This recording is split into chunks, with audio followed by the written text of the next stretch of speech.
Hey guys, insight number 5, last one of the week.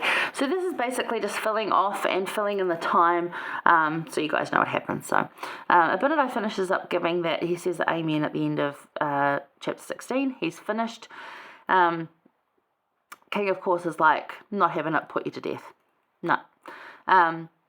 But, you know, he's just finished off by saying, hey, it's only the beginning, and it's not even the best part yet. You guys are in for a world of hurt, and the best part's to come. And those that stick with Christ are going to see that best part, and we do. So thanks, Abinadi. Pointing that out. It was really good. So at verse 2, we meet Alma the Elder. It says, there was one among them whose name was Alma, he also being a descendant of Nephi.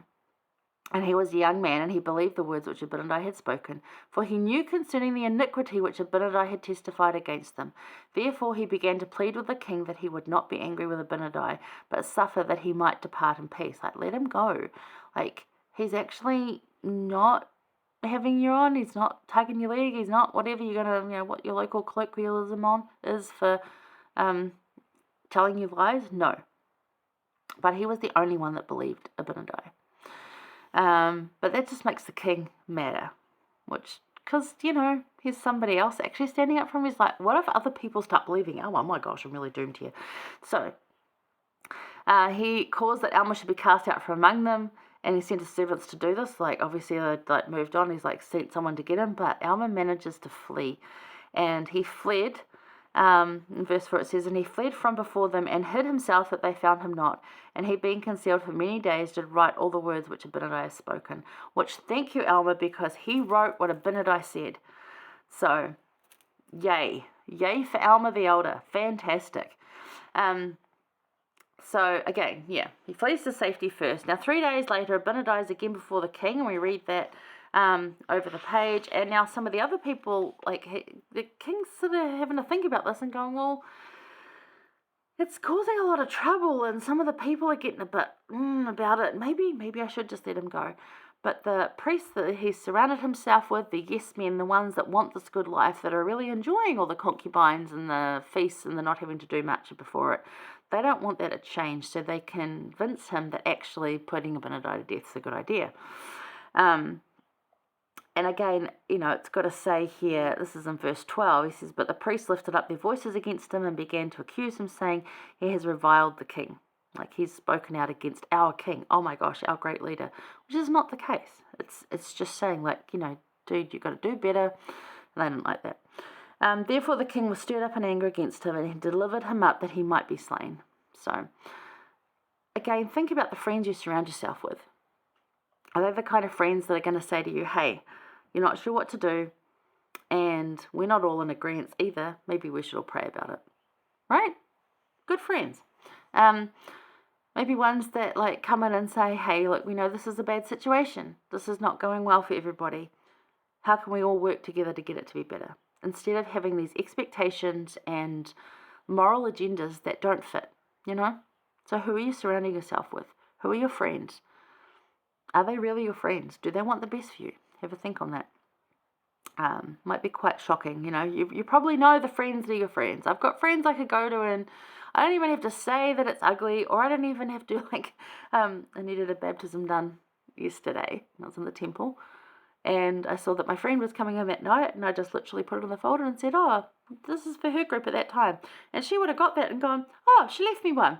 I didn't have to explain it. I didn't even have to message her and say, hey, do you mind doing this one for me? I was just like, I know that we have that kind of friendship. She's that kind of good friend that has been there for, like, my entire life, pretty much, bar a couple of years until I was like 6'5" or 6'4", maybe. I don't know. We've known each other that long that I could just do that. She could leave me a note, like, she could just leave me something, and I wouldn't need a note on it. I would know what she needed, because we have the same intentions, the same goals, the same morals and direction to follow Christ. We do it differently, and we're very different people, but we have that end goal in mind together, and we work towards that. And I can say truth to her, and she can pray about it and go, oh yes, you're right. And she can call me out on the things I shouldn't be doing, and I'm like, yeah, you're right. Those are the kind of friends you need. Not yes men, not placating to you, or not trying to convince you of something that you're not wanting to be. The good friends will just be that, good friends. So Anyway, okay. So anyway, 13 to 20, we see that Abinadi went down fighting. So the priest took him. They bound him and scourged his skin with faggots, even unto death. So he wasn't quite dead yet, but he was basically ripped to shreds with an ugly whip. Faggots are they put like bone or stone, whatever, sharp into the leather whip, and it's, whatever, 1, 2, 12 sometimes, and they whip. And did the same thing to Christ. So very ugly way to feel pain. Very few people survive that because it cuts through to the bone, and it's not good at all. There's some pretty ugly things in this life, and that's one of them. And then they decide to burn him. But as the flames begin to scorch him, in 15 he cries out this, Behold, even as ye have done unto me, so shall it come to pass that thy seed shall cause that many shall suffer the pains that I do suffer, even the pains of death by fire, and this because they believe in the salvation of the Lord their God. So he's saying that, like, a lot of these people will believe, I know what Alma's going to go do, or I don't even know that yet, but someone's going to believe. And they're going to cause this to happen to you guys. And we will see that happen. It's actually quite, when a prophet says something, it's prophetic for a reason. As in, it's going to happen. So, you kind of listen when the prophet talks like this, especially when he's talking from the pulpit or from, this is what I'm telling you is going to happen, is the reason we listen. Anyway, it says, And it will come to pass that ye shall be afflicted with all manner of diseases because of your iniquities. And I'm like, that doesn't sound pleasant either. I don't want that. So although Abinadi suffered, it was only for a few days that he actually suffered physical pain. I'm sure he suffered a lot of emotional anguish. And I don't want to be in that place. But he's saying, look, it's going to be much worse for you because this is actually going to happen over a long period of time. You're going to suffer for a long period of time. So, yeah. He says all of that, and then in 19 it says, Thus God excuseth vengeance upon those that destroy his people. O God, receive my soul. So he dies like that. But he's saying, God excuseth vengeance upon those that destroy his people. So those that go against his people, when vengeance comes upon those that hurt God's people, he excuses it. He's like, yep, you don't hurt my people. He's very protective, very loyal, very caring, and it's absolutely how it is. And then the testimony, which he writes there in 20, which I'm figuring that Alma the Elder wrote here. And now when Abinadi had said these words, he fell, having suffered death by fire, yet having been put to death because he would not deny the commandments of God, having sealed the truth of his words by his death. Now, why I might not have to seal the truth of the Lord's words, or my words by death, there are certain things that we need to give up to know Christ. So in 13 to 20, we see that Abinadi went down fighting. He never wavered. Was it worth dying for?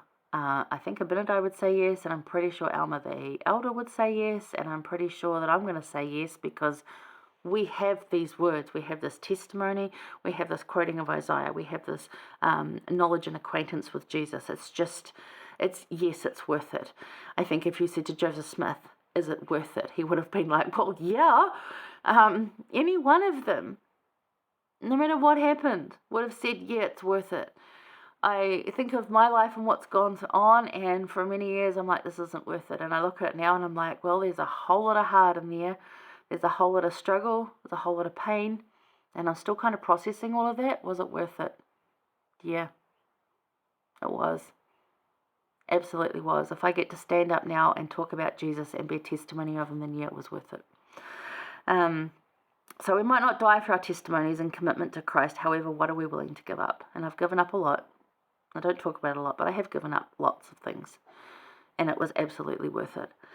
And when challenged, how much Spirit dwells within us to help us not give up. And that's my thought for you this week. I invite you to bring more Spirit into your life so that when challenged on whatever it might be, you will not give up. All right. So 18 through something next week. I haven't even actually looked, but I know it's going to be good because it's Alma teaching the people and it's just great. Okay, anyway, have a good week. Thanks for joining me. Hope you learnt some good stuff. Comment, of course, let us know your thoughts, and I'll see you later. Bye, guys.